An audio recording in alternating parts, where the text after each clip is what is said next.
Hey, well, this is Zaccheus with another live word of the day. And I thank you for tuning in. And if you're coming in for the first time, I thank you. If you've been consistently supporting me, I thank you as well. Well, on today's episode, I entitled it The Signs of a Cult. Signs of a cult and what to look out for and what to be careful of. And the Bible says even the very elite will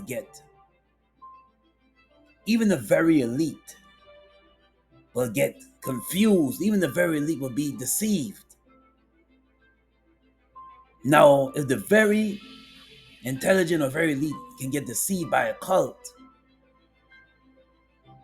then that means anybody can get deceived by a cult. Well, I'm going to break down the signs what to look for, and I'm going to go into the history of cults and the famous people that really made the famous cult. I have to say the famous, not famous people, but they are famous, but the famous cult leaders that really grab people's attention in history about cults. But I'm going to share this with you on today's episode with Zaccheus with a lot of live word of the day. With another live word of the day. Yeah, I got that twisted. I can't believe it. Yeah, so thank you for tuning in. And yeah, man, like I said before, the signs of a cult. Now, when considering a ministry or group, there are several key indicators of potential cultic behavior to be mindful of. Regarding leadership and authority, charismatic and accountable leadership, look for the leader who exercises absolute authority with little or no oversight or accountability. They may claim special divine authority or even demand worship from followers. So, in other words, when you see people in the church, yeah, it's one thing to honor the leader in the church. It's one thing to honor the pastor or bishop, leader in the church, or minister. But it's another thing to over idolize, over praise one as a leader in the ministry. Is it's like it's over praise. Like in other words, the leader of the church gets to praise more than God. Every time when it comes to honoring, they do everything for this leader. They one thing to talk greatly about him, but they overdo it. They overdo it. They not only they just solely worship and idolize the leader of the church. For example, now drop everything and run for pastor because pastor said you're supposed to do this. Invite pastor to your house. Your house, when the pastor, I'm gonna say it could be a male pastor come to your house, he automatically opens the door with he has the keys, access to your home or apartment. Opens the door. Here's a kicker. Here's a kicker. You're at work. Your wife may be home or she's off for the day, and the minister is there in the house or apartment or your place of residence with your significant other. Just sitting down talking, but it's just the presumptuousness of opening the door, coming in anytime he pleases. Um, you're away at work and he's there with sitting down with your significant other. Now, don't tell me it's not strange. What I'm explaining to you is not strange. It has been done in past before, and don't think that these things don't exist.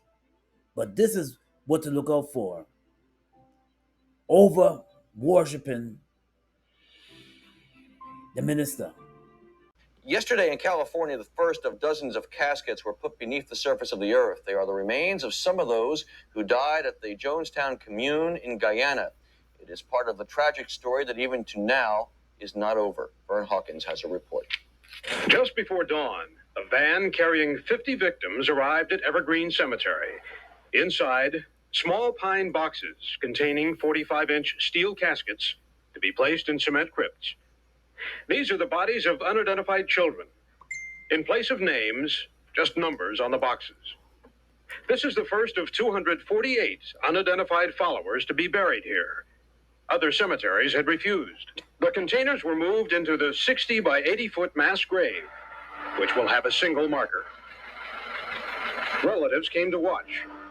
Florence Brown's 4 grandchildren were never identified. She said they had to be here somewhere. Freddie Lewis's entire family died in Guyana. Only the older members were identified.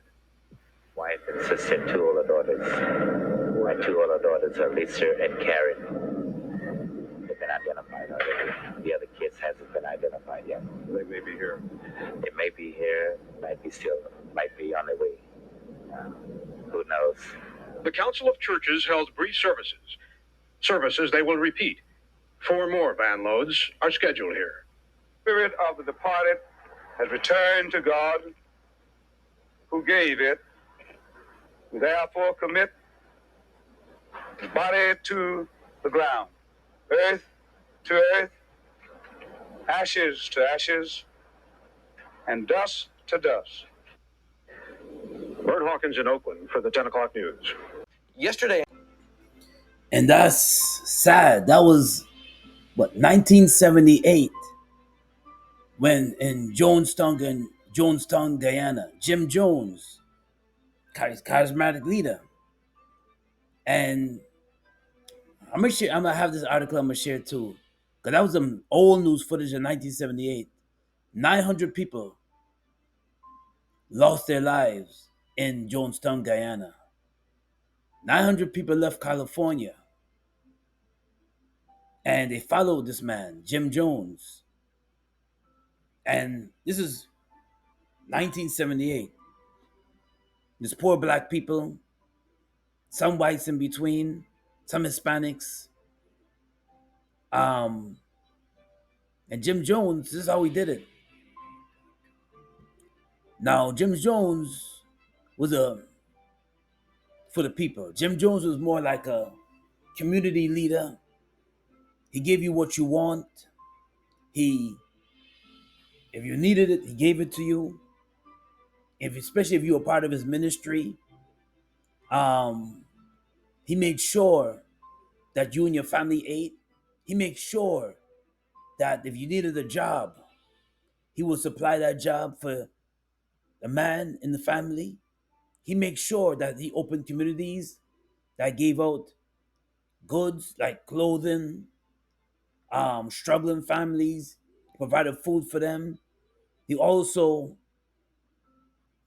what I heard, was in the early 70s, but actually late 1960s, because he's originally from originally from Indiana, and he went to California, opened a People's Temple. And the reason why he called it the People's Temple is simply because he liked serving the community, and he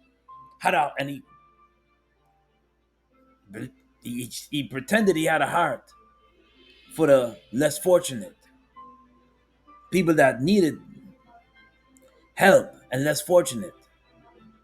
And what he did was he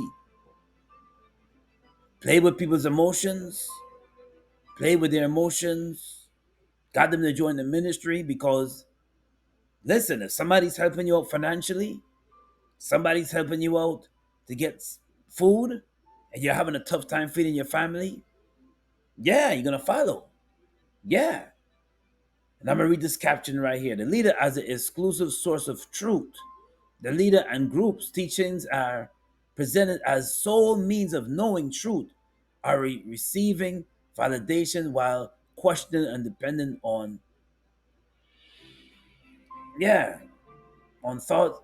Yeah, they thought he was a man of God, and then he showed otherwise. Because during the church services, I've seen this one clip I don't know if it's true or not. Maybe it's part of the story because I did watch the Jim Jones film, watch films. I watched documentaries on Jim Jones. Listen, I'm Guyanese. My family's Guyanese. No Guyanese was perished there. This is all Black American coming from California. California, and like I said before, some whites in between, and some whites and Latino Native Americans that joined him in the ministry. And they followed him. This is why it's so important to know God for yourself. Because you can be easily swept away with charismatic leaders. He was charismatic. He knows how to connect with you. He knows how to speak with you. He knows what he gives you what you need. That's how the devil works. They give you what you need. They pretend to give you what you need. They pretend to give you what you want. They give you what you want. And Jim Jones gave people what they wanted. He was struggling. His ministry was a source of help to come and get help. And boy, oh boy, this is why so much people, poor folks, followed him all the way to Jonestown, Guyana. He called it paradise. It was like a deserted area in Guyana. It was very vacant and very like closer to the jungle area in Guyana, Jonestown. Now, in 2025 is now deserted. It's a haunted place, and it's gated off. But Jonestown, Guyana got famous, and Guyana got at that time in 1978 got a little popular off of this story right here, Jonestown. Because every time you mention, I remember back in the days when my mother would mention, "Oh, I'm from Guyana," and people would automatically say, "Oh," they connect her to, "Oh, I remember the Jonestown massacre. Oh yeah, that's a big thing that happened in Jonestown and Guyana." They will mention that to her, and that's how they connect. Oh yeah, they heard of Guyana through the massacre that happened. 900 people lost their life by drinking cyanide, poison Kool-Aid, because he told them that they're gonna be in paradise, and you couldn't leave. They couldn't leave. They couldn't leave the compound. They could not leave the compound in Guyana because he called it paradise. There will be an alarm that signal off, and people will just go and they'll get up because the alarm would ring in the compound in that area, and where Jim Jones was having the people. So it would ring off and it'd be an alarm. But what happened was, people wanted to leave because they realized that they're caught up in a cult. They wanted to leave. They wanted to leave, and they could not leave. If they leave, they couldn't go. They couldn't go about that far because he had riflemen on the compound. And one day, a congressman came. A congressman came to Guyana to investigate, and he did tell them right in front of Jim Jones that whoever want to leave can leave. Jim Jones didn't like that. He didn't like that. So you know what? When some people decided to leave that very night, that very day, when they decided to leave with the congressmen, Jim Jones sent men with rifles to go shoot them. And the congressman, before he got on the plane, he was shot down by riflemen from Jim Jones. Jim Jones sent riflemen from his compound to shoot the congressman, and shoot the people that was boarding the plane. Killed them instantly, shot them dead before they could board the plane. Yes, and that was the end. Right from that point on, Jim Jones knew that his life was over, because he said, "Listen."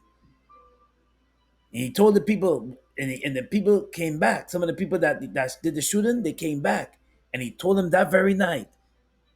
He poisoned the Kool-Aid, and he told them, "This is the very night you'll be with me in paradise." So he poisoned the Kool-Aid. 900 people, including children, lost their lives. Some people escaped. Not everybody perished. Some people escaped, but that's the biggest massacre in history, in world history. because of Jim Jones. The biggest massacre. 900 people lost their lives in 1978 in Jonestown, Guyana. Big, big news in 1978. Yeah. So always before you join a group, always do some investigation. Today, we don't have to open books. Back then in 1978, you had to open books, look at encyclopedias, and look up things. Now we have our phones. We can just Google things and look things up. See reviews. Check out reviews. Google. Ask Google. Check out reviews and look at things and see if it's real or not, and see how much people are viewing and see how much people are leaving reviews. Um, but you got to be careful of when things come too good to be true. That's another sign. They worship it. That's another sign that they're too good to be true. Giving you everything you want, all your desires are met, and it's too good to be true. And then they bring you to an exclusive place where you can connect with your family and friends that's on the outside of the compound. Be careful. Be careful. Easter, everybody. We're counting down the top 10 Jesuses. Number 8, Hulon Mitchell, better known as Yahweh ben Yahweh, a name this humble man gave to himself because I am, in fact, Yahweh ben Yahweh in Hebrew. That means God, the Son of God in the flesh. I am the Messiah that the whole world is looking for. Yeah, it all started in 1979 when he took a vow of poverty, started his own religion, and became a multimillionaire. He wore expensive jewels, rode in a limousine, had lavish parties, and lots of affairs. You know, just a humble servant of God. Oh, and he was also a murderer. Did I forget to mention that? Yeah, details. This god ordered the killings of over a dozen people who dared to speak out against him. So the Messiah was eventually arrested by the FBI, convicted of conspiracy to commit murder, and spent most of the rest of his holy life in prison. Happy Easter! Yahweh ben Yahweh. Yeah. Years ago, I heard about Yahweh ben Yahweh. Years ago. Now, what to look out for? Yahweh ben Yahweh was, believe it or not, this was 1981 in Miami, Florida. He started in late 1970s. But 1981 in Miami, Florida, he was well prominent in the community, especially in the black community. Um, he was a community leader, um, mayors, some politicians, worked with some politicians to better the impoverished people in Miami, Florida at the time, black people. And let me read this clip right here, what to look out for. Dictating members' lives. Leaders may dictate how members should think, act, feel, including aspects like relationships, careers, clothing, because that's how the 5% is dressed. All white, and they have the white turban, and even personal decisions. So there's many. I watched a documentary of Yahweh ben Yahweh. When you spoke out against Yahweh ben Yahweh, he had you murdered. Murdered, and the weird thing about it too, when he murdered you, this is weird. He chopped your ears off. Chop his victims' ears off. Now they had people. And now they were getting on to him is that 1981, 1982, Miami, Florida. They found a young man dismembered. He's part of the temple, part of his following, and he was murdered because people like just like Jim Jones, people wanted to leave. People wanted to leave the ministry, and when you spoke out against the ministry, he had people follow you. This couple was murdered in their house, and there were two black. There was a couple, black couple, young black, fairly young black couple that he had that spoke out against him, and they were murdered miserably, senselessly in their house. Senselessly in their house. So but he hid behind politics. He was rich. He was prominent in the community, but secretly he was a devil. Secretly he was a demon to his own people. Spoke out against them. Anyone that spoke out against Yahweh ben Yahweh, he ordered your murder. In 1993, a small religious group led by David Koresh faced off against the U.S. government in a deadly standoff. But what really happened in Waco, Texas? Koresh, leader of the Branch Davidians, claimed to be a prophet. His followers were prepared to die for him inside their compound. In February 1993, federal agents raided the site, suspecting illegal weapons. A gunfight erupted, leaving 4 agents and 6 Davidians dead. For 51 days, a tense standoff with the FBI ensued. On April 19th, federal forces launched a final assault and the compound went up in flames. 76 people, including Koresh, died. Was the fire started by the Davidians, or was it a tragic consequence of FBI actions? The Waco siege remains a haunting mystery. Let us know what you think and subscribe for more true crime. So David Koresh had a ministry called the Davidians, and this is also what to look out for. Before I get into David Koresh, talk about what I studied and the documentary I watched about David Koresh. This is what else to look out for. Isolation and control members are encouraged to require spend excessive time with the group, limiting their contact with family, friends, and at the outside world. That's how David Koresh had his followers. And there were young teenagers in there that were killed by gunfire. 16 teenagers. And the isolation can create a sense of dependence on the group and make it harder to leave. Now, just like Jim Jones, David Koresh did not want his followers leaving this compound. And a lot of young teenagers at the time in Waco, Texas, in 1993, between 1992, 91, 92, and 1993, they just left their parents and decided to stay on this compound in the area where David Koresh had, and he called it the Davidians. That was the ministry, and there was a movie called Waco Massacre. Maybe that's the name of it. I don't know, but I seen the movie years ago. The story is about David Koresh and how he had these young people that couldn't go nowhere, couldn't make phone calls. That's another thing too.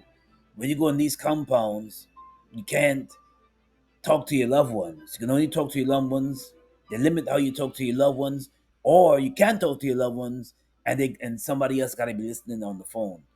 Somebody that's part of the members got to be listening to what you're saying, so they can go back and tell David Koresh. And that's how they live. That's a cult. They isolate you from your loved ones or friends. They isolate you. That they limit your time of contacting your family. They limit your time of, and they keep you in isolation. So, and a lot of these young kids that was in David Koresh camp, they didn't see their parents. Parents couldn't call them. Parents demanded to speak to their kids. And imagine, you have children, right? You have children, and they went away to camp, and you can't speak to them. You can't talk to them. There's no contact because they tell you that the kids are trying to develop the kids. They're trying to make the kids be more independent, but deep down inside, they're really dependent on the group that they're around. So there's no way that you can contact your kids. Imagine by mistake, it looks great because they're not going to paint an ugly picture about it. It looks great, and you send your kids away, and you can't speak to your kids, no contact with your kids. Kids can't text you. Kids can't call you. But back in there was no such thing as text in 1993. But David Koresh, along with his followers, I think 60, 70 something. This was a shoot off that lasted 51 days with the FBI. and the ATF. Lasted that long, and it went into flames, and people lost their lives. People lost their lives. 1997, 39 members of the Heaven's Gate cult were found dead in a mansion in Rancho Santa Fe, California, near San Diego. Led by Marshall Applewhite, the group believed their souls would ascend to a spaceship trailing the Hale-Bopp comet, taking them to the next level of existence beyond Earth. The mass suicide was carried out in waves over 3 days. Members consumed a lethal mix of phenobarbital and alcohol, then placed plastic bags over their heads to ensure death by asphyxiation. They were found in bunk beds, each wearing identical black Nike sneakers, black clothing, and purple shrouds, a chilling display of cult uniformity and devotion. The group left behind farewell videos, calmly and joyfully explaining their decision to them. Death wasn't tragic, it was a transformation. The Heaven's Gate tragedy remains one of the most haunting cult events in U.S. history, symbolizing how belief, manipulation, and isolation can lead to a catastrophic end. 1997. And there you go, Marshall Applewhite. 1997 in a hotel in California. 39 members committed suicide, drinking poison alcohol, putting plastic over their head, and suffocated. All because they believe that they'll go to a space. They go to a space. And they believe them. They call themselves the Messiah. And anytime you worship, you put anything before God and you idolize it, it's going to be your downfall. And they worship this man. And he had a partner. He was with a woman, was his wife, or his lady, or the woman that was with him died in 84 years ago. But they formed this ministry. And as they formed this ministry, he continued on the ministry and people followed. They followed. And let me just share a small little article that I have here. To signs of a cult: discouragement of critical thinking, independence, thought, critical inquiry, or question of the group's beliefs or leadership is discouraged or not tolerated. So anytime that you question a leader and they get offended or it's not tolerated, you'll be dealt with, or they isolate you, they push you aside, or they punish you. Punish you meaning that they isolate you from the rest of the group, or you're castrated, or you just pushed aside, and they say, "Listen, that's not tolerated. You can't question their judgment. You can't question what they're talking about," and you're ostracized. You're pushed out the group, and they no longer associate with you. Hey, be careful. It's a cult. Let's turn to a scripture. 2 Peter chapter 2, verses 1. But false prophets also arose among the people, just as there will be false teachers among you, who will secretly bring in destructive heresies, even denying the master who brought them, bringing upon themselves swift destruction. Bringing upon them swift destruction. And there be false teachers among you and false prophets. It's going on today. They had a man recently called himself the Messiah. He's Jesus Christ. And people he pretended to perform miracles. And you maybe hear about him in the future. But cults still exist today, folks. We gotta be careful who we mix ourselves up with. We gotta watch the signals. We gotta watch the signs. And if you know anybody that's possibly going into this group that you're kind of leery about, is a religious group that you're kind of leery about, share this video with them. Not only share this video with them, but share this video with them. Share this video with them, but talk to them about it as well. Now, y'all remember rapper Craig Mack. If you remember, I don't know who's listening, but Craig Mack came up with the song in 1994, Flavor in Your Ear. I'm kicking new flavor in your ear. That's brand new flavor in your ear. From Bad Boy, when Bad Boy was big at the time, 1994. And but as time went on, Craig Mack left Bad Boy, and one day, to make a long story short, he was driving and he heard a pastor, and it just resonated with his spirit as he heard this pastor. Heard the pastor preaching on the radio, and it just drew him to that ministry that he actually went to South Carolina to meet the pastor. And Craig Mack gave his testimony in the church. There's videos and footage of it where he gave his testimony at the church. And as he gave his testimony to church, he felt free. He said he even started rapping about Jesus. And he was getting sick, getting really sick. Right there in South Carolina, getting sick. And he got sick. And as he got sick, he was on a compound, the ministry compound, and from what I heard, no one could bring medication to him. The treatments that was supposed to be brought in that was not given to him. And as time went on, the news in 2018 is that Craig Mack passed away. Now, during his funeral, it was a private funeral. Nobody, not even P. Diddy at the time when he was free, not even P. Diddy could have went to pay his respects. Nobody was able to come in, his family, and no one is able to come in to pay his respects. He was buried right there in South Carolina on the compound. And so cults will keep you separated from your loved ones, even till time of death. It's like they have total control of your life because they did things for you and they do things for you.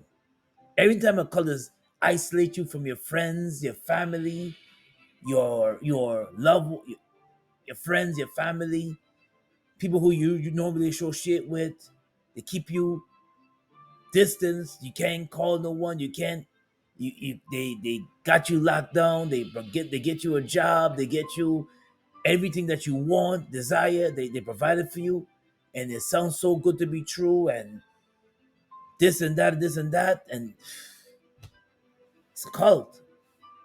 It's a cult, and cults still do exist today. We're just not hearing about it. You know when you hear about cults is when death happens, when death occurs. That's when you hear about cults. Now the live word of the day is coming out of 2 John chapter 1, verses 7 to 11. For many are deceivers has gone out to the world, those who do not confess the coming of Jesus Christ in the flesh, such as one is a deceiver and an antichrist. Wash yourselves so you may not lose what you work hard for, but may win a full reward.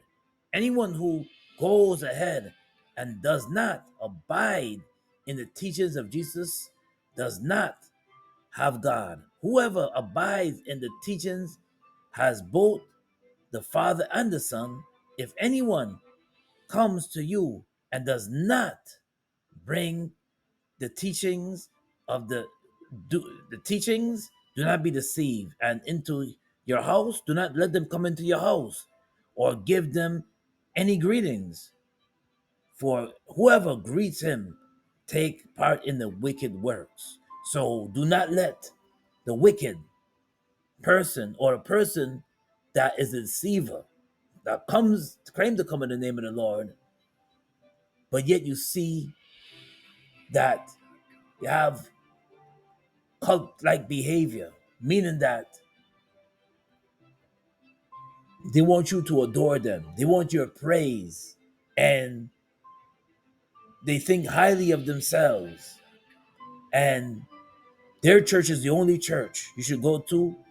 You shouldn't visit no other church. Just us. And then they get upset with you because you're going to another ministry. Or they tell you that your friends and family are no good. You should stay with us. We're a family now. We're a group that you stay with now. Red flags all the way. But this is Zaccheus with a not alive word of the day. God bless and be safe out there. Hope you like what I shared with you today. God bless, and I'm hoping to see you soon. Smash that like button. Also, subscribe to my channel. Always got more coming for you. God bless. Until next time.